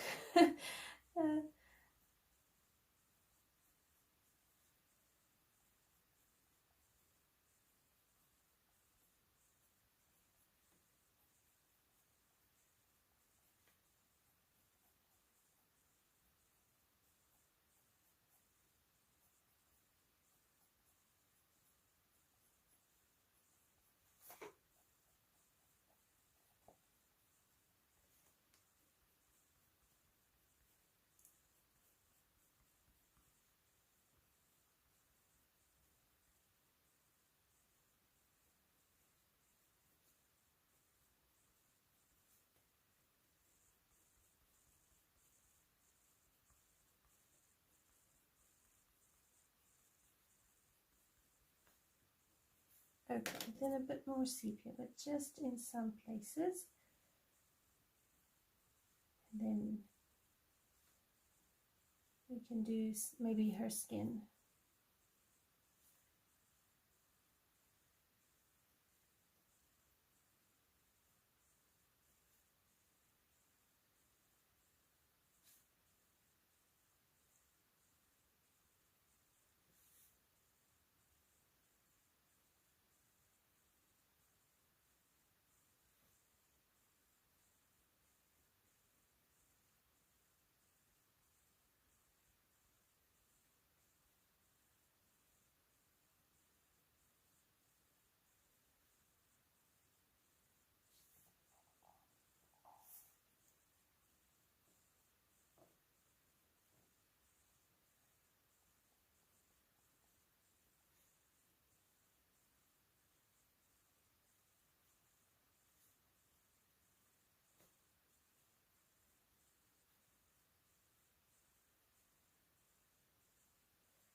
All right, so that's his two arms.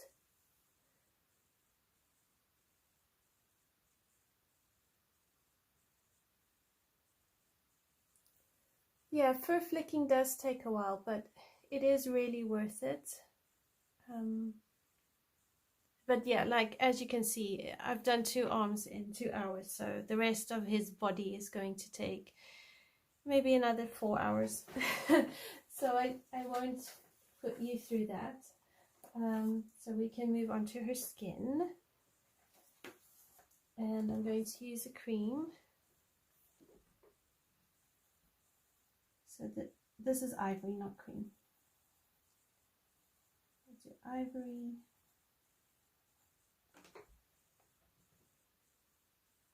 And I can give her a leg here. And she's sleeping on her hand.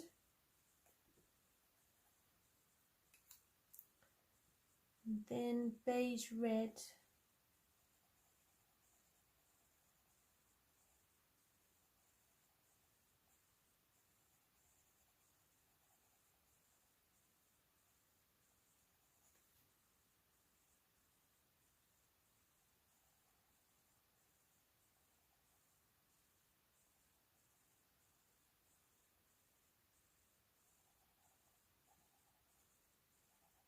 She's got a little ear up there.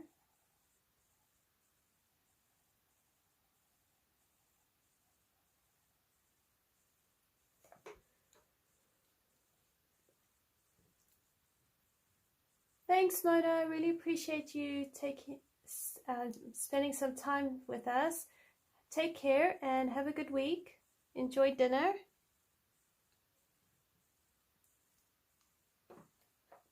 All right, then we're going to use some raw umber.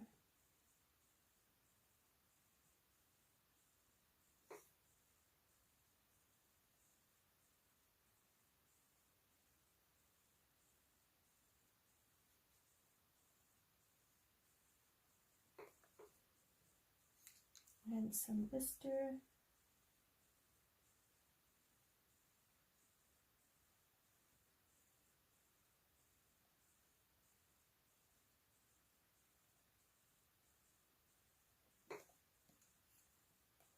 Back to my beige red.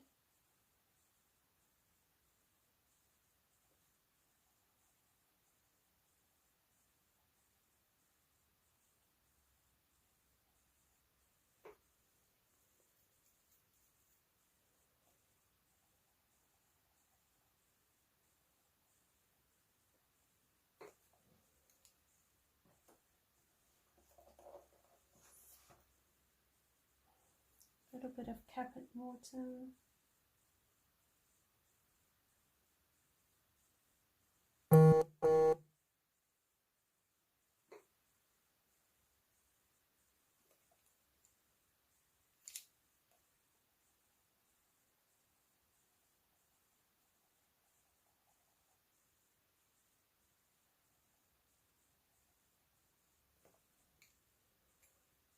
And then cream.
Hi Anna, no worries, spell check is wrong.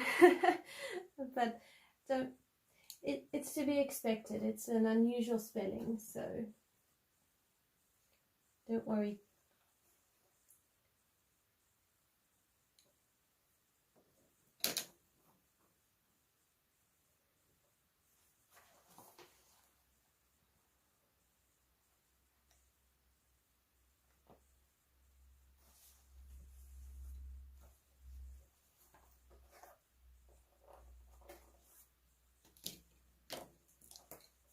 Okay, so now I want olive green yellowish, and I'm just going to do some of these leaves.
Oh, it's lovely that you're having a good day, Yana.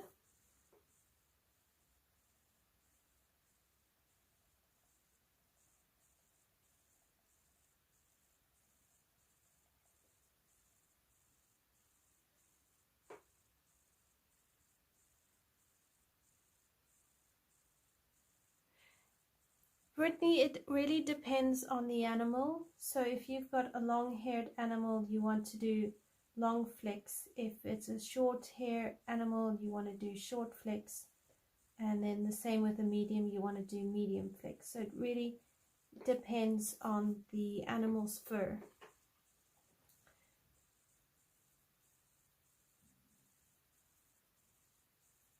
But yes, that is the general idea.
So my combo is May green, cadmium yellow greenish, and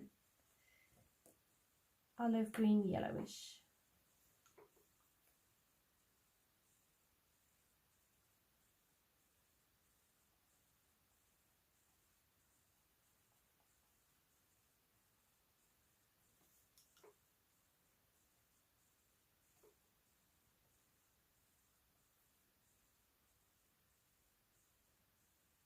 For human hair, again, it depends on the way the hair has been illustrated and the length of the hair. So if you're doing long hair, hang on, let me get you an example.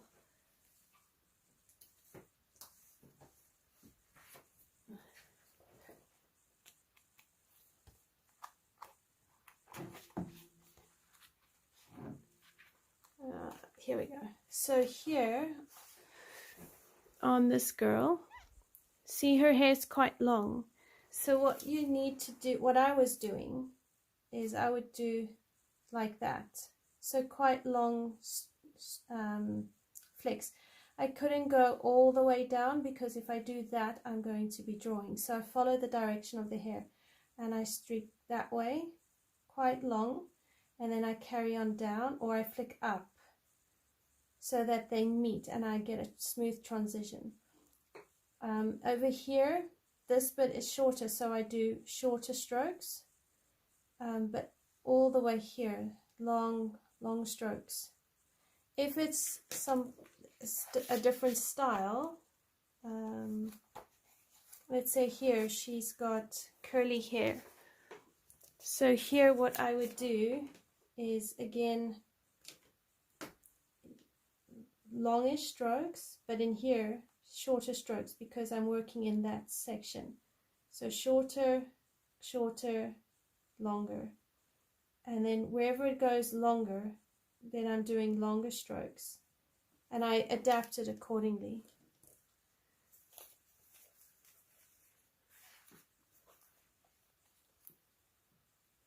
Hope that helps.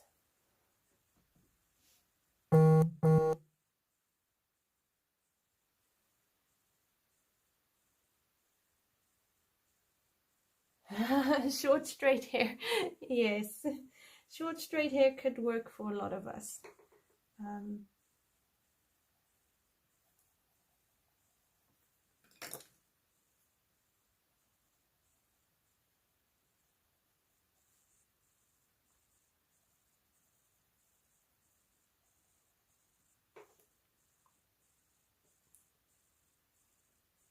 Oh, cool. Glad it worked.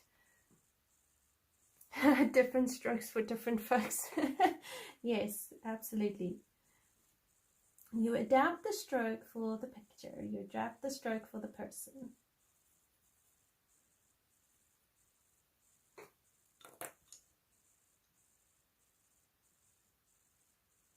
You don't color short hair. Oh, for a minute there I got lost. I thought you said shirt hair because that's what the spell check says. And I'm like, okay, I'm not sure what shirt hair is.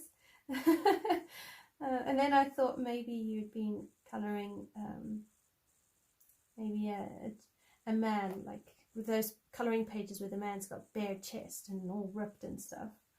But I'm glad it was just spell check. Can you imagine?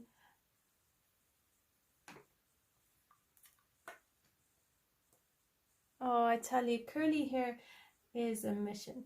But I think the hardest hair to color would be the curly African hair because it's tight, short little curls. I think that is probably your hardest. Long hair is easier, short hair probably a little bit more difficult depending on how you like to color. But curly African hair,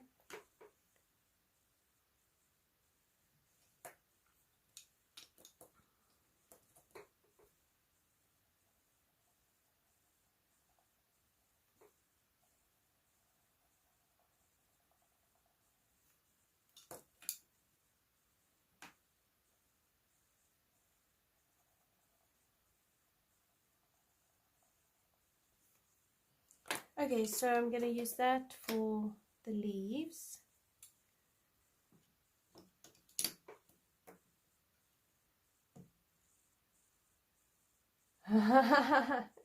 Well, at least with aliens you can make it up and just say it works because no one can tell you otherwise.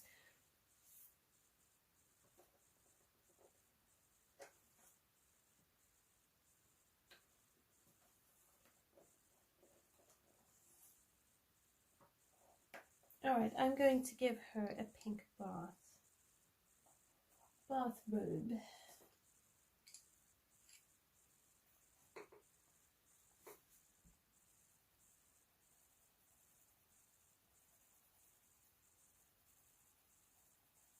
So here I'm using light magenta,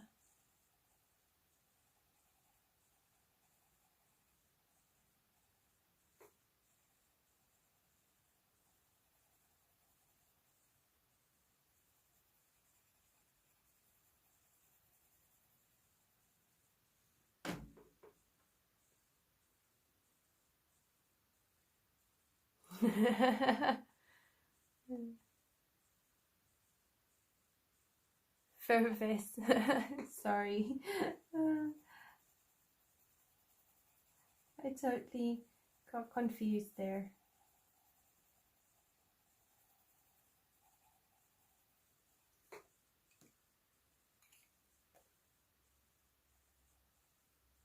To be honest, it's not terribly difficult to get me confused.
And then here I'm using light purple pink.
And then for a bit of shadow, just use some mauve.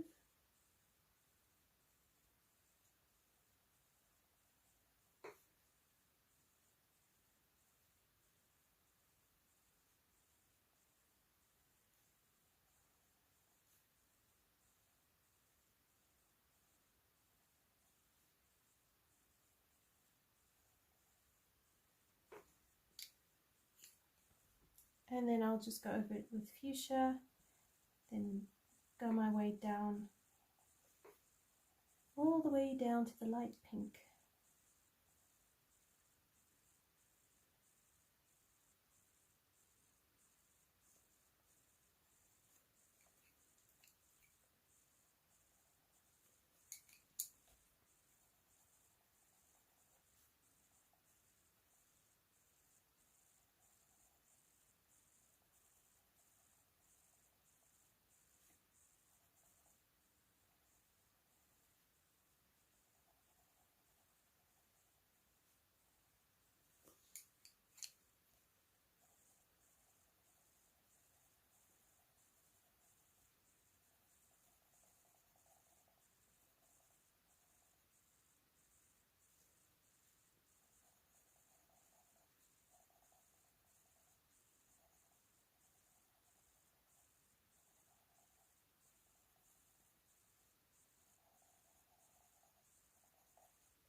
Bye, Carly.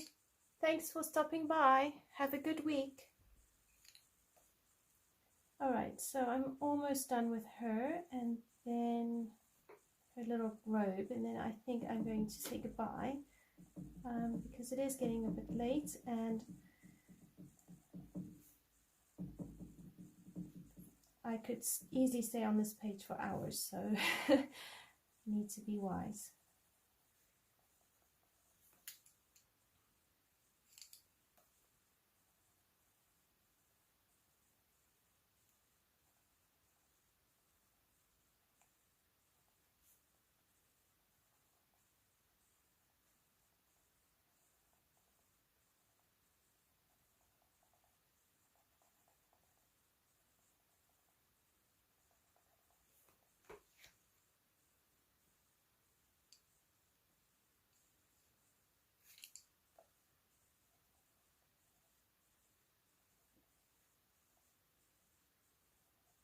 I could actually give her a pink shoe, come to think of it.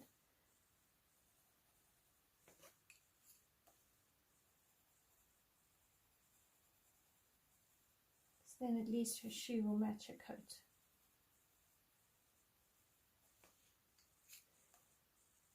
Give her a pink shoe.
Okay, there we go.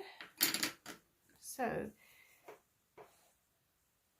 she is kind of done. The sloth's kind of there. I will do more on the fur off camera, and then next week, Monday, we can do some more on the metal work and the greenery. But yeah, that's pretty much it. I'm not sure yet what to do for background. I really struggle with backgrounds, so I will see how much of this page I can do between now and next Monday. Thanks everyone for chatting with me, for hanging out with me. I really appreciate it. I will see you next Monday at 8 p.m. London time, and until then, have a good week and see you soon. Bye everyone.